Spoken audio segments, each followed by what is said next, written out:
Sobre fundo branco, logo do projeto Rumo Norte com a rosa dos ventos em amarelo e azul, inclusão de pessoas com deficiência.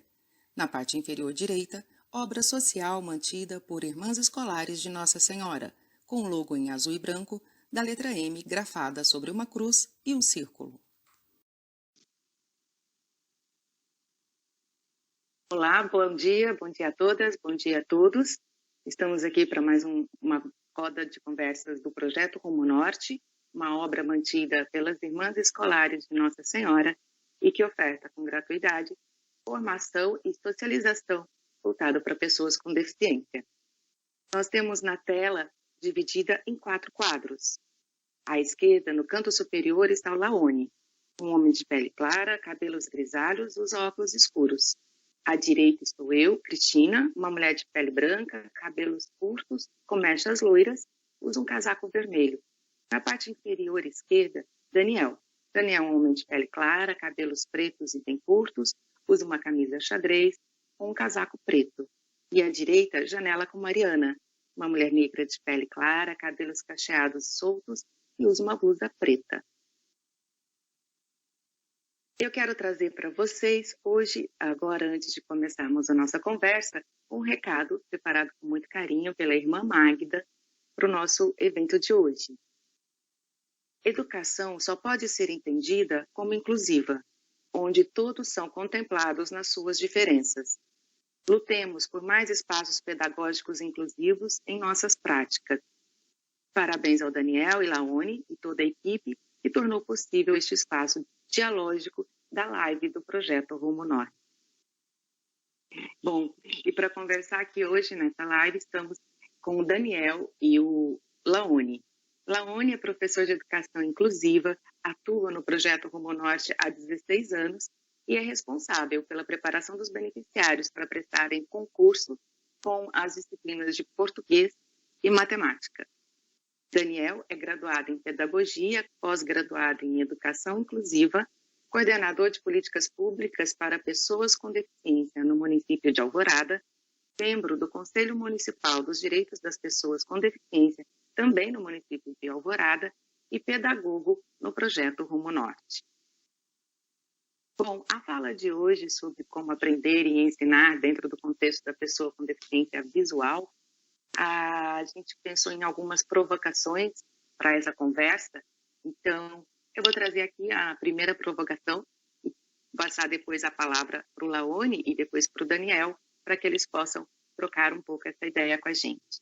Então, Laone, começamos assim com uma questão. Durante a escolarização, quais as abordagens dos professores que você destacaria como positiva e quais também você destaca como abordagens negativas? Bom, abordagens negativas são aquelas carregadas de preconceitos, as de superproteção e as de negligência.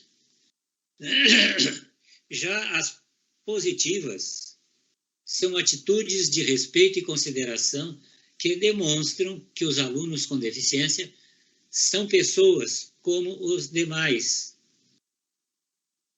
com os mesmos deveres e direitos de todas as pessoas. É isso que eu tenho a dizer agora. Obrigada, Laone. Daniel, você traz um pouquinho, então, assim, dentro da sua concepção de pedagogo, quais são as abordagens mais positivas e negativas quando a gente traz um tema de educação inclusiva? Então, normalmente, as abordagens negativas, elas vêm carregadas de desconhecimento dos profissionais de educação, que nem sempre, e praticamente isso é uma constante nas escolas, enfim, nos ambientes de educação, eles não têm um convívio com pessoas com deficiências e nem têm as formas de ensinar uma pessoa com deficiência. Às vezes nem procuram saber também, não tem um incentivo, né? E isso acaba ocasionando problemas de ensinagem e também de aprendizagem, né? E não porque eles não querem, sim porque não sabem, né, como interagir com o aluno com necessidades especiais. No caso, e pelo lado positivo, né, muito do empenho, da vontade do professor em ensinar, ele muitas vezes ultrapassa essa fronteira do desconhecimento, né, procurando, quando não há uma instrução de educação especial pelo professor, a convivência e o diálogo com um aluno com deficiência, normalmente encontram formas de aprendizagem satisfatórias. Então, muito da vontade do professor em ensinar, né, de procurar formas de ensinar, ajuda.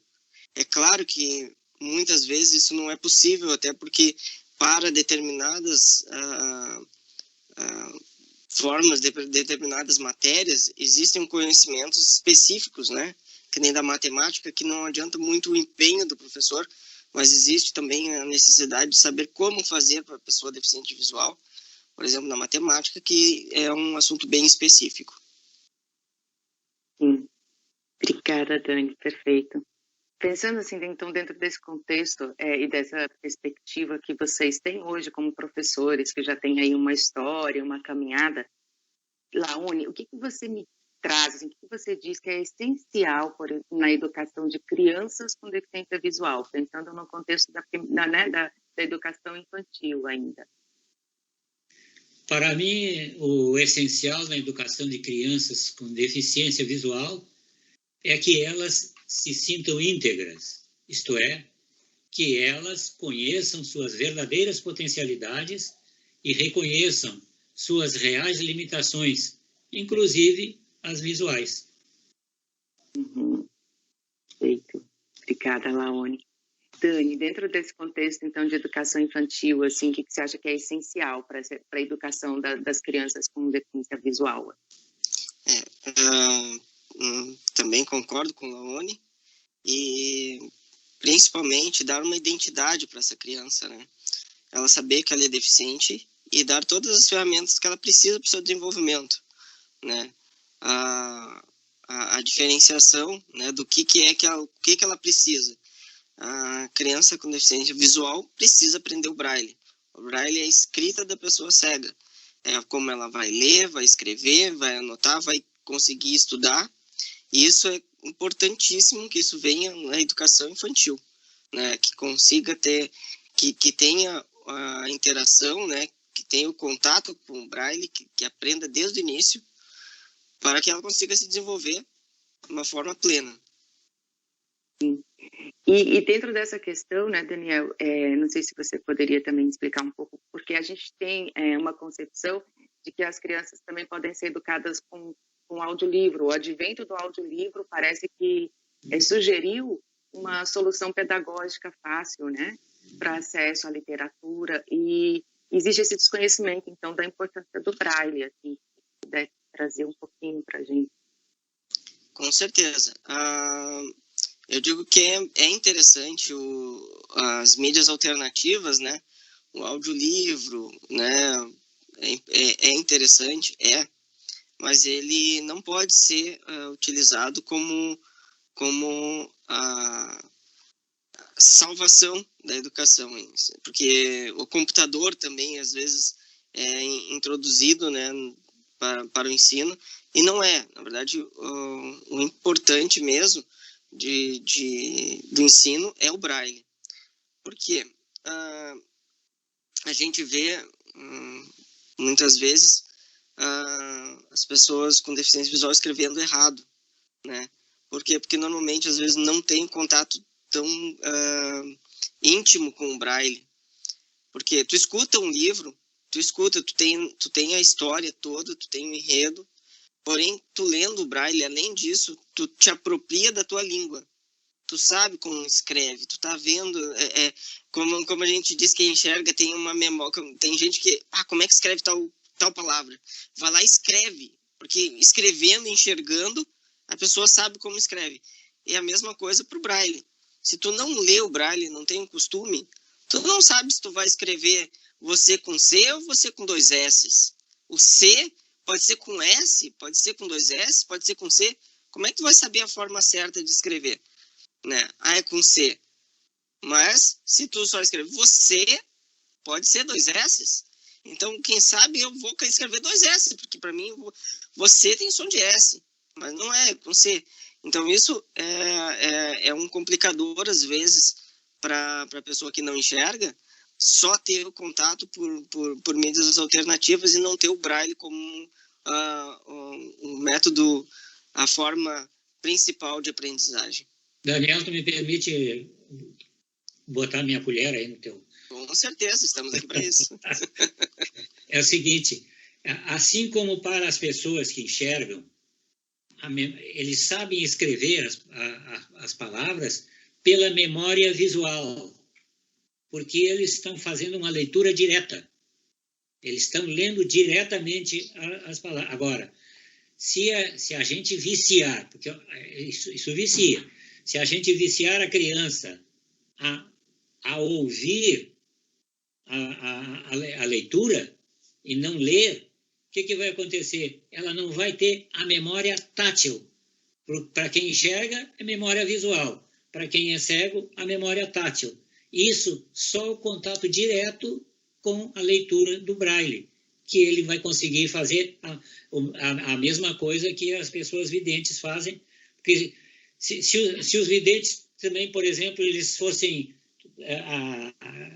gravassem, pegassem um audiolivro, né, e ensinando para uma pessoa vidente, né, daí depois, quando ela fosse escrever, ela não ia saber, ia ter erros grosseiros, né?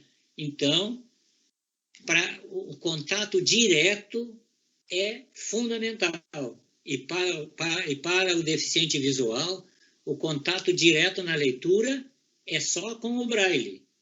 O computador é uma ferramenta muito útil, mas ela é complementar. O essencial é o contato direto. E ele é muito mais importante para a criança, porque a criança ainda não aprendeu a escrever, né? Então, agora, depois que já tiver nos outros mais adiantados, ciclos mais adiantados, né?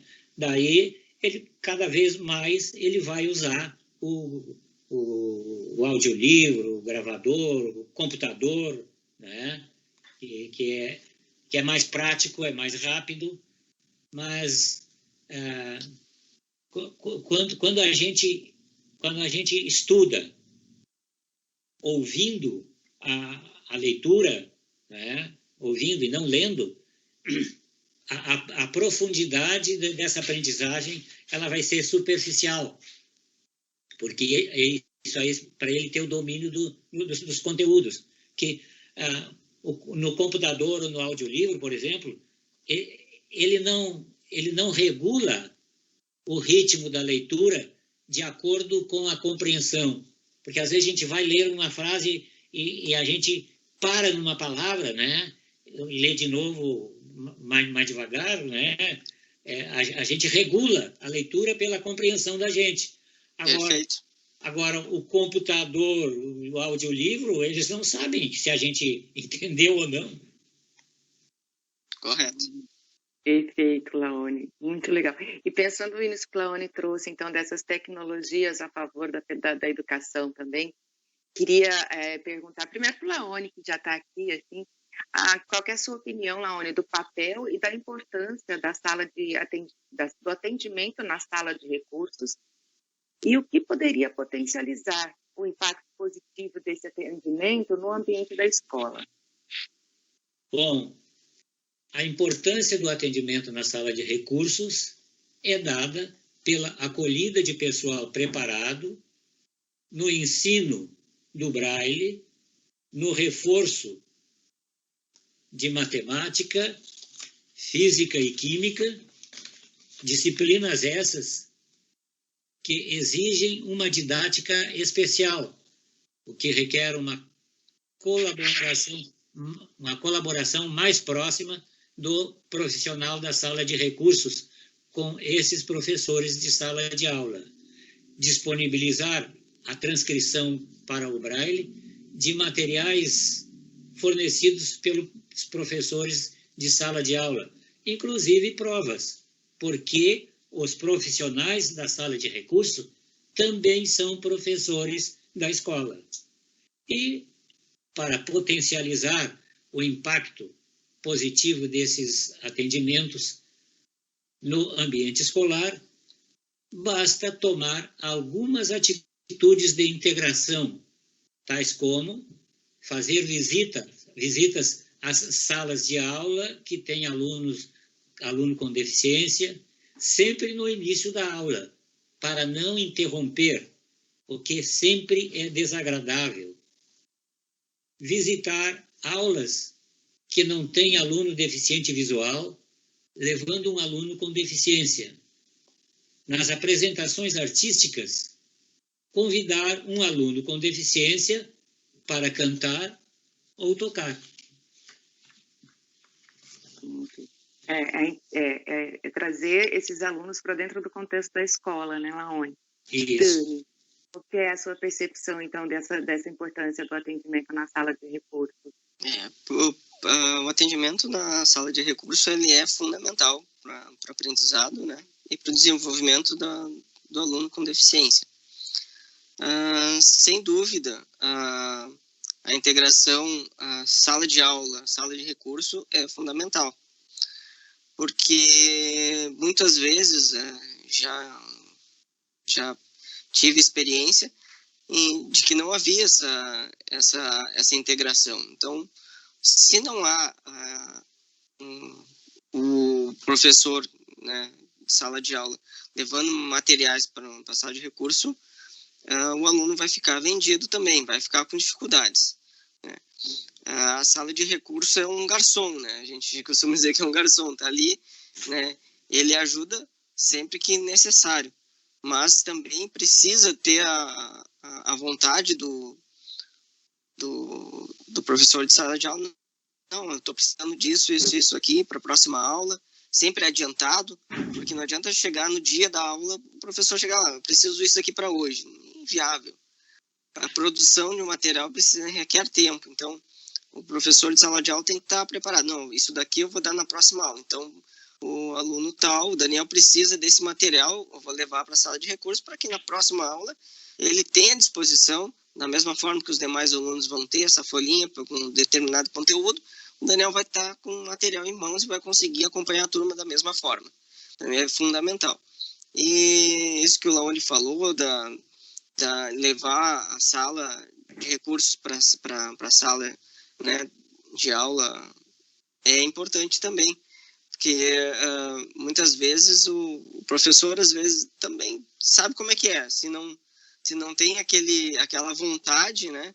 Muitos professores, a gente sabe como a carga de trabalho é muito grande, então ainda é mais uma coisa. Então é importante também que a sala de recursos se faça presente, né, para o professor, que se crie esse vínculo, né, da boa vizinhança. Olha, que vocês precisam, a gente está aqui à disposição. Precisar algum conteúdo que tu vai dar, passa lá para a gente, que a gente vai fazer e vai deixar à disposição para a próxima aula. Então isso é importantíssimo também.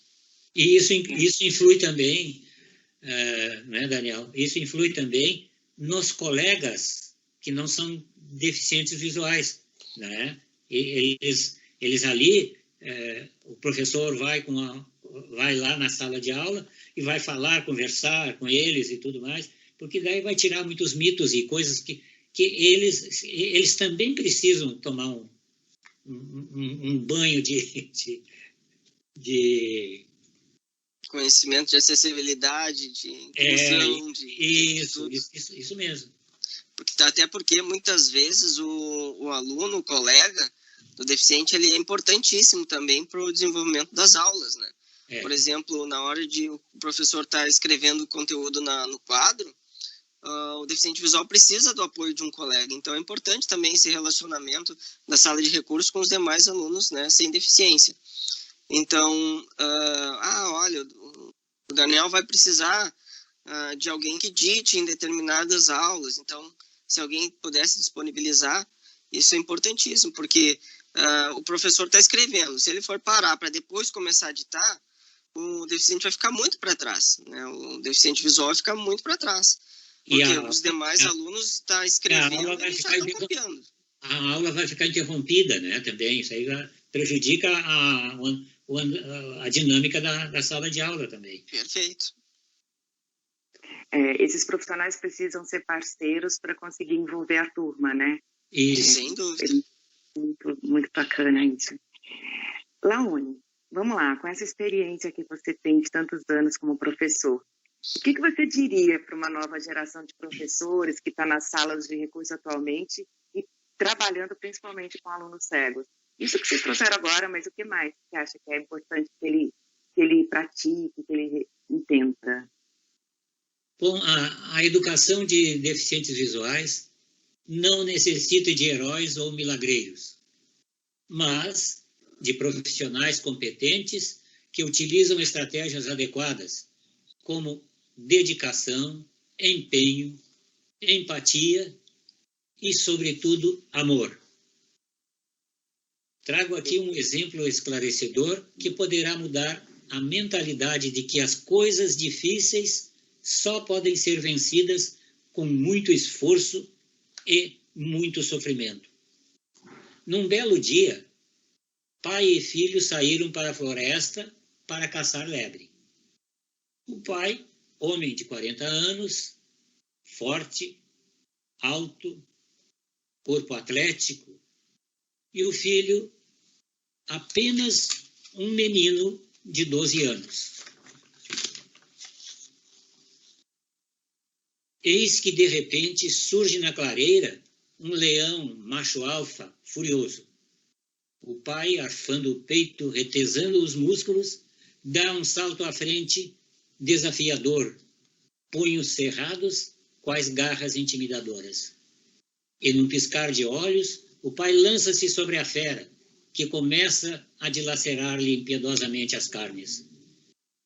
Rápido, o menino, que trazia a arma do pai, corre para o lado, engatilha e dispara um tiro certeiro na jugular do animal, que tomba inerte.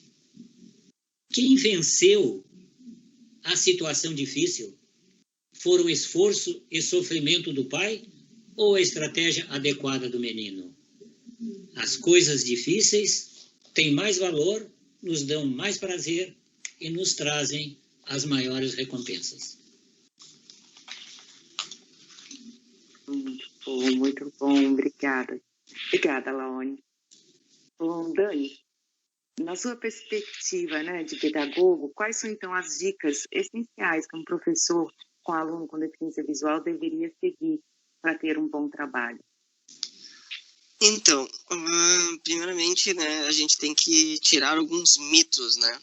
O aluno com deficiência, ele não é nem o coitadinho, não pode ser o herói, não pode ser o superdotado, né?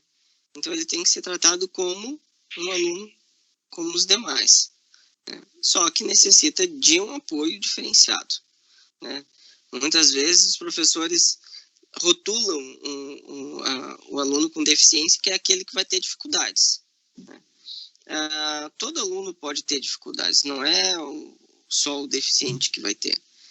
Só que as dificuldades de uma pessoa com deficiência, ela vem muito mais pela condição de aprendizagem, né? Por falta de condições, né? Então, é importante a gente, como diz a história do Laone, né, ter estratégia, né?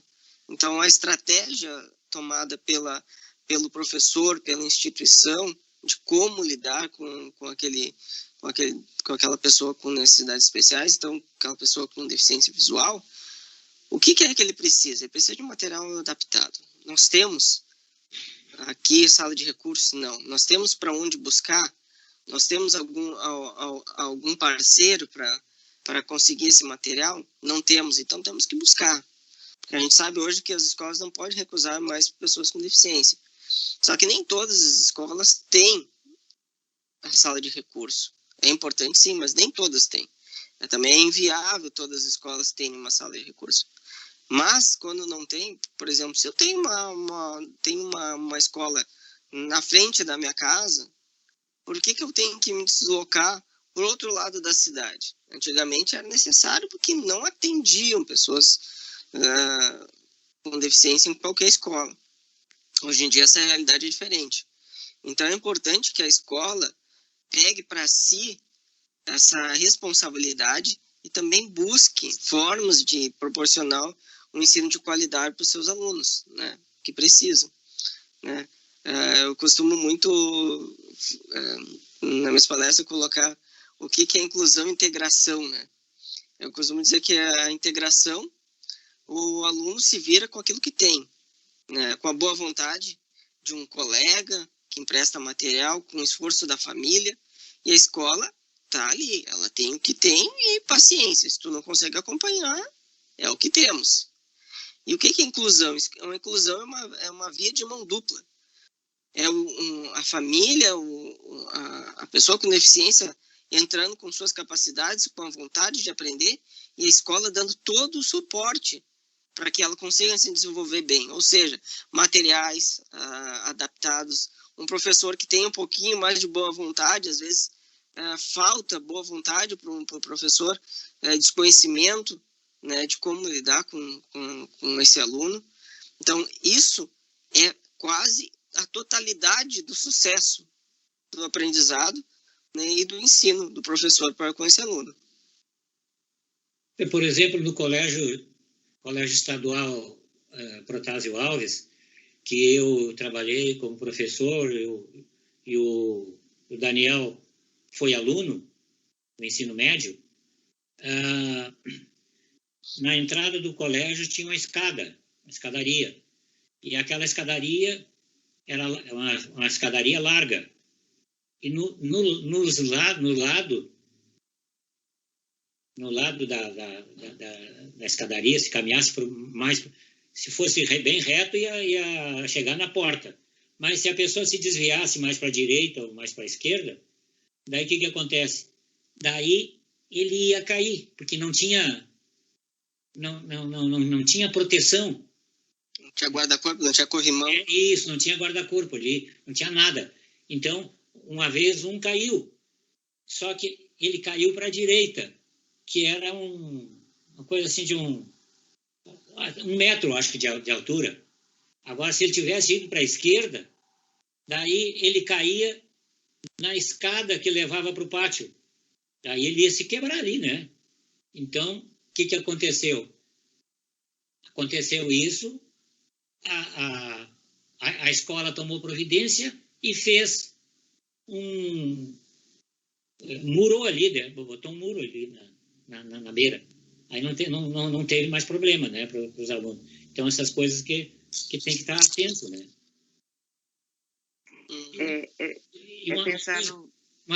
Só um momentinho aqui, uma coisa que eu queria dizer, para ver essas coisas que o professor tem que se dar conta. Eu dava aula no Instituto Santa Luzia, escola de primeiro grau, mas eu dava aula da 5ª até a 8ª, de português e de francês. Daí um dia chegou uma professora lá da primeira série e me contou, disse assim, pois é, por exemplo, tu conhece o Betinho, né, que é um guri esperto e tudo mais. Eu não sei se eu não consigo ensinar ele ou ele que não consegue aprender. Mas ele não tem problema nenhum, ele não tem deficiência mental nenhuma, né? Um guri esperto. Queria ver se tu conseguisse resolver isso para mim, falar com ele, conversar com ele, para tu ver se tu percebia o que está fazendo ele ficar travado desse jeito. Aí eu fui conversar com ele. Como ele tinha visão, ele tinha baixa visão, daí ele achava que no momento que ele fosse aprender o braille, ele seria cego e não com baixa visão. porque ele não ia usar a visão que ele tem. E daí ele diz, eu enxergo um pouco, inclusive eu consigo até ler em tinta, né? Com esforço, mas consigo. Não dá para estar estudando no colégio, assim, mas eu consigo. Agora, se eu for aprender o braille, usar o braille, daí eu vou ser cego. Daí sabe o que eu disse? Daí eu conversei com ele e disse assim, bom, tu está pensando isso, mas não.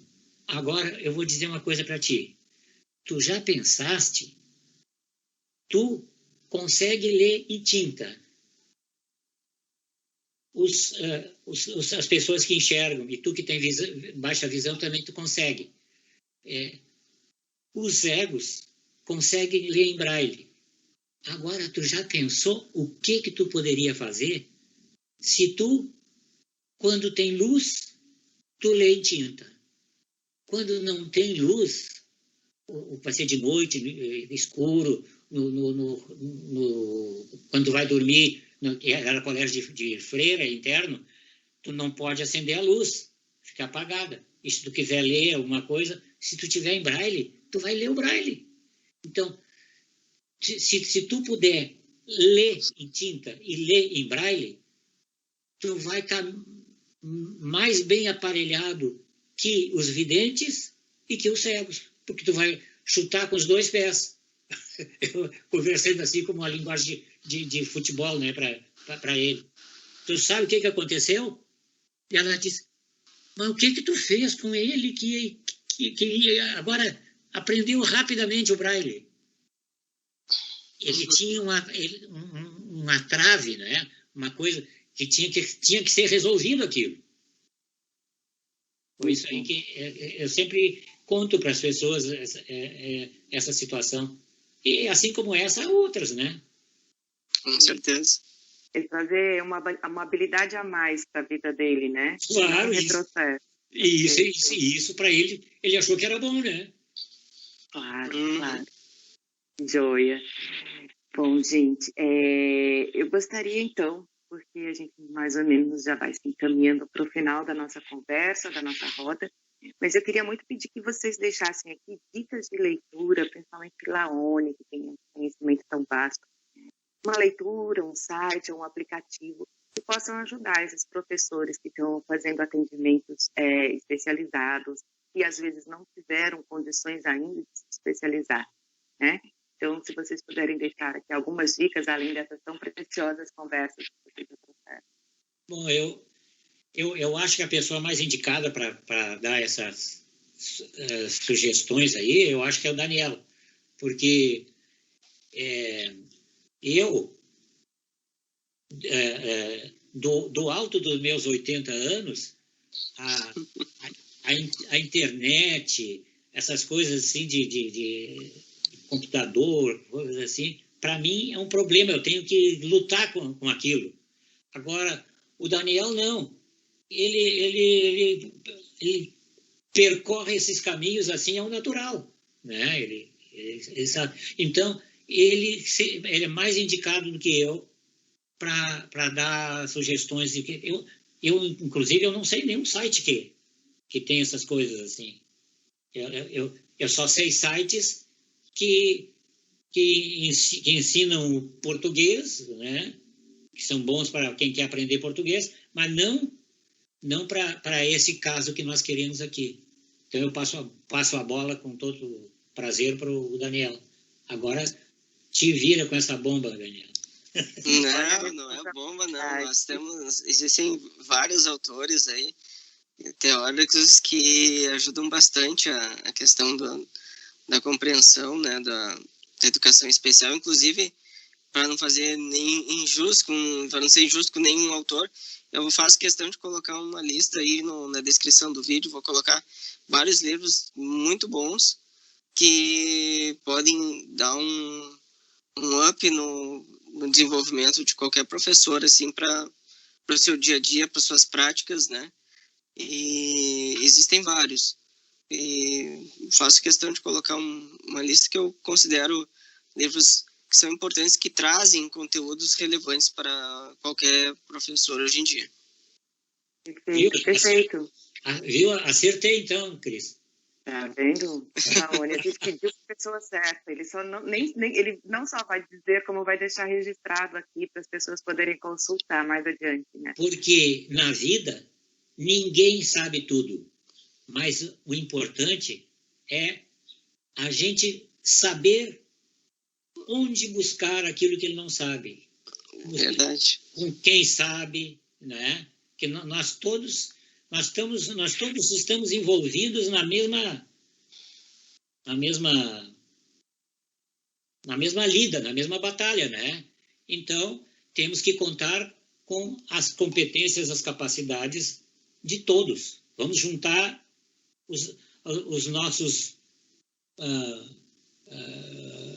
os nossos bons, nossas qualidades, né? Nossas competências com as competências dos outros. Que aí todo mundo vai ficar mais competente ainda. Com certeza. Muito obrigado pelo convite, né? E sempre que precisar de mim, se eu puder, estou sempre à disposição. A gente que agradece. E eu pensando em vocês, falando agora, o Dani trazendo essa sugestão numa lista, nós vivemos um momento de pandemia, isolamento social, mas que também trouxe muita oportunidade de aprendizado dentro do ambiente virtual, né? Então, a gente sabe também que existem muitas possibilidades de cursos ou de palestras ou conversas como essa que a gente está fazendo aqui agora, e que tudo isso ajuda a capacitar os professores a entenderem a deficiência e saberem exatamente assim como podem incluir esses alunos de uma forma efetiva, né? Com certeza, o aprendizado é sempre constante, né? E a gente, com a ferramenta virtual, isso potencializou, né, gente? A gente tem agora, é um mundo muito vasto para buscar informação. A gente vai deixar assim aqui nos comentários, na descrição do vídeo para vocês, então, uma lista de lugares onde vocês possam buscar essas informações e aprender um pouco mais. Quero agradecer demais, então, a todos que estão aqui, que vão assistir esse vídeo. Quero agradecer aos meus colegas que estão aqui hoje. Eu não me apresentei no comecinho, eu sou a Cristina Kenny, eu sou instrutora do projeto Rumo Norte. Eu tive o privilégio de estar aqui hoje mediando essa conversa. Junto tem a Mariana, que é a nossa colega intérprete de Libras, e nos bastidores estamos com a Lisiane, que faz toda a gravação do nosso encontro. Quero agradecer muito às irmãs escolares de Nossa Senhora que mantêm o nosso projeto, que traz tanta informação, tanta formação, tanta convivência para o grupo de pessoas com deficiência. Quero agradecer muito o apoio de irmã Magda, que nos apoia nessas iniciativas todas que a gente cria, e ela põe sempre muita energia positiva em tudo isso.